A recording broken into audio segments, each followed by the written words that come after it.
Hello friends, welcome back to my YouTube channel. तो आज की इस वीडियो में मैं आप लोगों को बताऊंगा कि कैसे मैंने अपने हाफ ईयरली में बहुत ही अच्छे मार्क्स स्कोर किए। तो मैंने अपने class 9th half yearly marks में जो मेरे टोटल मार्क्स आए थे वो 96.2% आए थे, और क्लास 10th में मेरे 95 पॉइंट मे बी 95.4% आए थे। तो मुझे भी पता है कि आप लोग के इस समय हाफ ईयरली एग्ज़ाम चल रहे होंगे, कुछ के स्टार्ट हो गए होंगे और कुछ के स्टार्ट होने वाले होंगे। तो welcome back to my YouTube channel को जो आप लोगों ने अभी तक मेरे चैनल को सब्सक्राइब नहीं किया है, तो पहले तो आप मेरे चैनल को सब्सक्राइब करिए, क्योंकि आज की इस वीडियो में मैं अपने एक्सपीरियंस के साथ में आप लोगों को बताऊंगा कि कैसे आप भी इतना स्कोर कर सकते हैं। It is too easy. तो मेरे पास कोई स्क्रिप्ट नहीं है, मेरे पास कोई स्क्रिप्ट नहीं है। मैं जो भी बताऊँगा आपको अपने एक्सपीरियंस के साथ में बताऊँगा कि कैसे मैंने स्कोर किया। तो अब बात करते हैं क्लास 9th की। हम स्टार्ट करते हैं क्लास 9th से ही। तो class 9th is comparatively maybe 10% और 12% is easy as compare to class 10। तो क्लास पहले तो आप ये देख लीजिए कि आपके कौन कौन से सब्जेक्ट्स जो हैं वो आपको ईजी लगते हैं।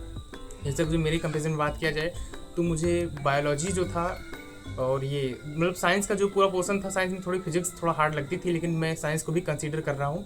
साइंस हो गया, हिंदी हो गया, इंग्लिश हो गया, इसको मैं अपने स्ट्रॉन्ग सब्जेक्ट में रखता था कि हाँ, इसमें मुझे 100% मार्क्स स्कोर करने ही करने हैं। और बाकी मैथ्स हो गया, तो इसमें मैं ज़्यादा ट्राई करता था कि अगर जो मेरे परफेक्ट मार्क्स ना आए तो फिर भी मेरे 85 प्लस मार्क्स आए। और 85 प्लस मतलब 85 प्लस हाँ मार्क्स आए, लेकिन 85 प्लस नहीं आए। 85 प्लस आता तो मेरे 96% नहीं आते। इसमें भी मेरे 92-93 मार्क्स आए। क्लास 9th में मेरे इसमें आए थे 93 मार्क्स, और क्लास 10th में आए थे 92 मार्क्स। हाफ ईयरली की मैं बात कर रहा हूँ। तो अपने जो वीक सब्जेक्ट और स्ट्रॉन्ग सब्जेक्ट को सेपरेट करने के बाद में आप अपनी एक लिस्ट बनाइए कि मेरे इन चैप्टर्स में जो आपके वीक सब्जेक्ट्स हैं, तो इसमें कौन कौन से चैप्टर्स मेरे अच्छे नहीं हैं। मतलब मान लीजिए जो मैथ्स हो गया, तो उसमें जो आपके सर्कल अच्छा नहीं है, ये सब चैप्टर जो अच्छे नहीं हैं, तो आप उसको ज़्यादा टाइम दीजिए एज़ कम्पेयर टू जो आपके चैप्टर्स अच्छे हैं उनमें आप कम टाइम दे सकते हैं। क्योंकि अगर जो आप देखें आपको चैप्टर्स वही अच्छे नहीं लगते हैं एज़ कम अगर जो मैं अपने एक्सपीरियंस से बताऊँ, आपको चैप्टर वही अच्छे नहीं लगेंगे जिसकी वेटेज आपके एग्ज़ाम में ज़्यादा होगी। तो उन चैप्टर पे आप ज़्यादा फोकस करिए, क्योंकि कहीं ना कहीं आपके जो जो सिंपल वाले चैप्टर्स हैं उनको आपने एक दो बार रिवाइज भी कर रखा होगा और क्लास में कंसंट्रेशन के साथ में सुन भी रखा होगा। तो आप उससे क्वेश्चन अगर जो नहीं भी कर पाए तो भी 80% तो कुछ ना कुछ तो एग्ज़ाम में कर ही लेंगे। तो आप ट्राई ये करिए कि जो सब्जेक्ट्स के जो चैप्टर्स हैं आपको अच्छे नहीं हैं वो पहले आप जो स्ट्रॉन्ग करिए। और अब बात करते हैं revision and exam hall strategy के बारे में। तो रिवीजन में मैं क्या करता था कि अगर जो मेरे एग्ज़ाम आ रहे हैं तो मैं 4-5 दिन जाना बंद कर देता था स्कूल। 4-5 दिन पहले ही जाना बंद कर देता था।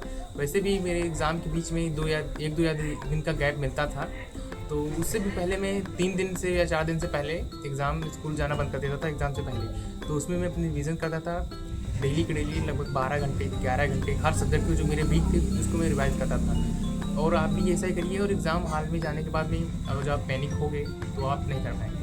और एग्ज़ाम हॉल में जाने का में आप कितना जानते हैं ये मैटर नहीं करता, आप उसको रिप्रेजेंट कैसे कर रहे हैं ये ज़्यादा मैटर करता है। तो आप कैसे उसको रिप्रेजेंट कर रहे हैं, एग्जामिनर आपको उसी बेसिस पे मार्क्स देगा। क्योंकि 9th और 10th आपका बोर्ड के लिए बेस मजबूत करता है। इस वजह से जो आपके टीचर होंगे, इन्विजिलेटर जो मतलब टीचर जो होंगे कॉपी चेक करने वाले, वो आपकी कॉपी बोर्ड के पैटर्न पे ही चेक करेंगे। और आप 10th में का जो है तो आपकी और स्ट्रिक्ट चेकिंग होगी। तो इस वजह से आप उसको रिप्रेजेंट कैसे कर रहे हैं ये ज़्यादा मैटर करता है। बात करते हैं सब्जेक्ट वाइज स्ट्रेटजी। तो सब्जेक्ट वाइज स्ट्रेटजी में आप मैथ्स के लिए आप कंप्लीट एनसीईआरटी फॉलो कर सकते हैं। कंप्लीट एनसीईआरटी मतलब एनसीईआरटी के क्वेश्चंस प्लस एनसीईआरटी के एग्जांपल्स के भी क्वेश्चन। आप ये करने के बाद ही मैथ में और कहीं छलांग लगाइए।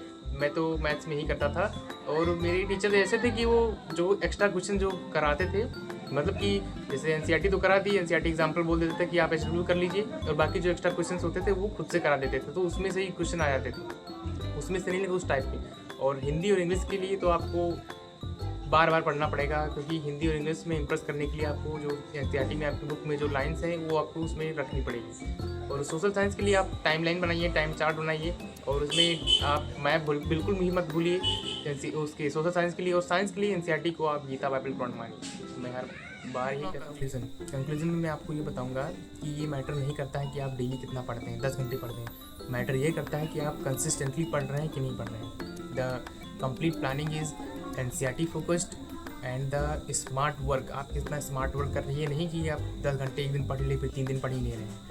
Consistency is the key to success. तो आप मैं भी यही फॉलो करता था, आप भी यही फॉलो करिए। और अगर जो आपको ये वीडियो हेल्पफुल, थोड़ा सा भी हेल्पफुल लगा हो, 1-2% भी हेल्पफुल लगा हो, तो आप मेरे चैनल को सब्सक्राइब करिए, क्योंकि ऐसे ही यूज़फुल टिप्स ट्रिक्स आपको मिलती रहेंगी। साथ ही साथ साइंस यूज़फुल, जैसे आप मेरे चैनल को विजिट कर सकते हैं कैसा है। अगर अच्छा लगा हो तो अपने फ्रेंड्स के साथ में भी शेयर करिए, वो वीडियो को लाइक करिए, सब्सक्राइब करिए। थैंक यू, मिलते हैं नेक्स्ट वीडियो, तब तक के लिए बाय बाय।